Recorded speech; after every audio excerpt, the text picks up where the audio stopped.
बिस्मिल्लाहिर्रहमानिर्रहीम।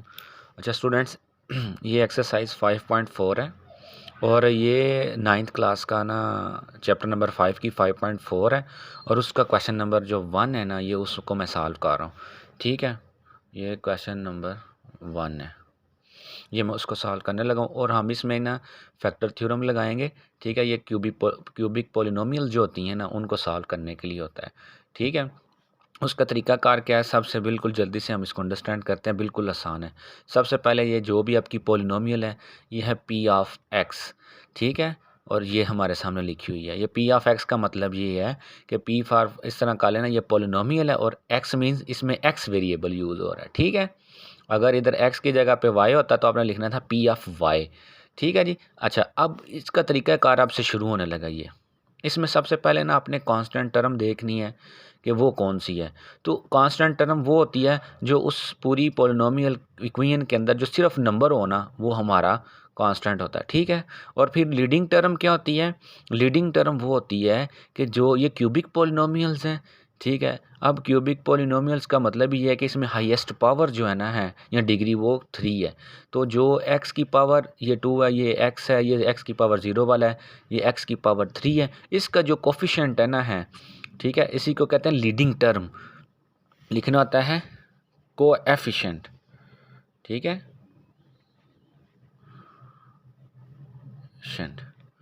Coefficient of leading term वो क्या है, इस जिसको हम क्यू कहते हैं, वो इधर होता है। अब इधर अगर तो इधर 1 इधर 2 होता तो 2 लिखता। अब जिसका कुछ भी नहीं ना होता, इधर 1 होता, तो वो अब हमारा क्यू आ गया 1। हमने सबसे पहले सादी सी बात करें तो पी और क्यू मालूम करना होता है। ठीक है, इसमें पी क्या है, कांस्टेंट सिर्फ +2 है, जिसको मैंने 2 लिख लिया।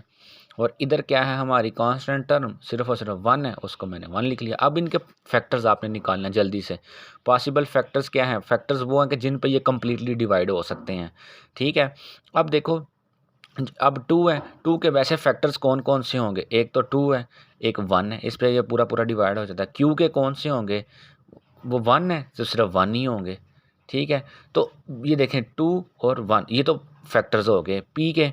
अब क्यू क्या है, उसके ये होंगे। अब ये आपने याद रखना है कि इसको प्लस माइनस साथ लगाना है आपने, क्योंकि प्लस में भी हो सकता है, माइनस में भी वो हो सकते हैं फैक्टर्स। ठीक है, तो इसलिए हम प्लस माइनस लगाएंगे। ठीक है, इनके साथ भी इसके जो भी पहले फैक्टर्स देखो कौन से, फिर साथ प्लस माइनस लगा दो, इधर भी और इधर भी। ठीक हो गया।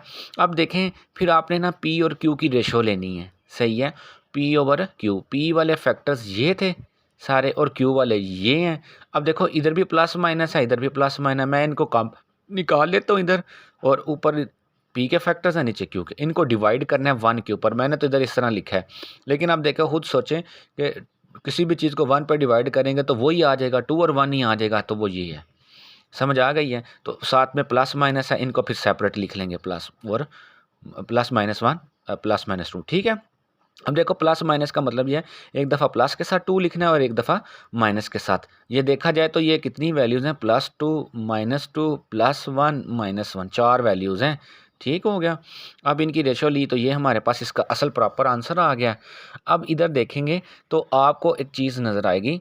अब हम लगाएंगे हिट एंड ट्रायल मेथड। ठीक है, तो find zeros of P of x. हमने वो देखना है कि जो हमारी पी ऑफ एक्स है ना, ये वाली। ठीक है, ये ज़ीरो कब होगी, ये किस किस एक्स की वैल्यू के ऊपर ज़ीरो होगी, तो वो हम चेक करेंगे। कि मसलन ये है कि एक्स की वैल्यू क्या पुट करेंगे, हमारा जो जवाब है वो ज़ीरो आए। ठीक है, मैंने पहले एक्स की वैल्यू 2 पुट की, जो हमने ये वैल्यूज़ ली थी ना, ये वाली, ये +2 लिया, फिर मैं -2 पुट करूँगा। इसी तरह एक्स की ये डिफरेंट वैल्यूज़ लें, +2 इसमें पुट किया तो 0 आ गया। तो हमने यही मालूम करना था ज़ीरोज़ किस पे आ रहे हैं। तो जब एक्स की वैल्यू मैंने 2 ली तो क्या मैंने लिखा है, ये 0 आ गया रिमाइंडर। ठीक है, तो इसने इसको कम्प्लीटली डिवाइड कर दिया है। ठीक है, तो आपने पी ऑफ 2 क्या लेंगे, 0।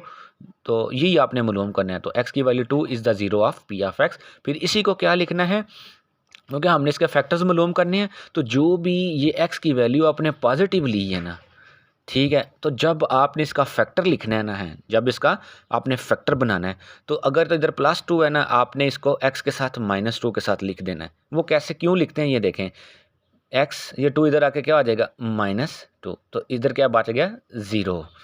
तो ये 0 किस कैसे आया है, जब आपका फैक्टर क्या बना है, x माइनस 2। तो ये जो फैक्टर लिखने के लिए आपने क्या करना है, इसको दूसरी तरफ ले आओ, तो इधर 0 बचा दें, ठीक है।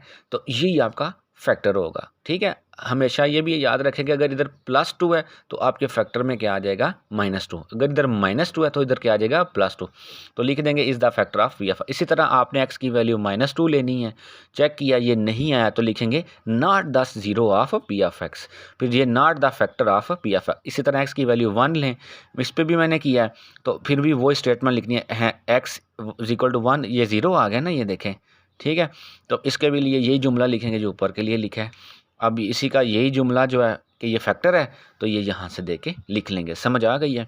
अब नेक्स्ट जो है, अभी 2 ज़ीरो में है, ठीक है ना, एक ये है और एक ये वाला है, ये वाला, ठीक हो गया, सही है। 2 फैक्टर हो गए हैं, क्योंकि क्यूबिक पॉलिनोमियल है, क्यूबिक में हमारे पास 3 फैक्टर्स आने चाहिए, ठीक है, और आएंगे भी 3 ही, ठीक है। वो हमने ऐसे 3 मालूम करने जिन पे 0 आएगा, ठीक है। और अब x की वैल्यू ये रह गई थी, इस पर मैंने चेक किया तो ये भी 0 आ गया, 2 तो उधर हो गए ना, एक ये आ गया, तो एक ये फैक्टर हमारे पास आ गया। देखिए इधर -1 था, फैक्टर में मैंने क्या लिख दिया, x+1। तो फिर एंड पे क्या लिखना है, इसका जवाब the factorised form of P of x. ये हमारी पी ऑफ एक्स थी, इसकी हमने फैक्टर थ्योरम लगाना था, फैक्टराइज्ड फॉर्म निकालनी थी, और ये इसके तीनों फैक्टर्स आ गए। समझ आ गई है। तो यही फैक्टर थ्योरम था, ठीक है। अल्लाह ताला आप सब काम में नासिर हो। कोई भी क्वेश्चन हो आपने ज़रूर पूछ लेना है मैसेज में या फीडबैक दे के। ओके जी, अल्लाह हाफिज़।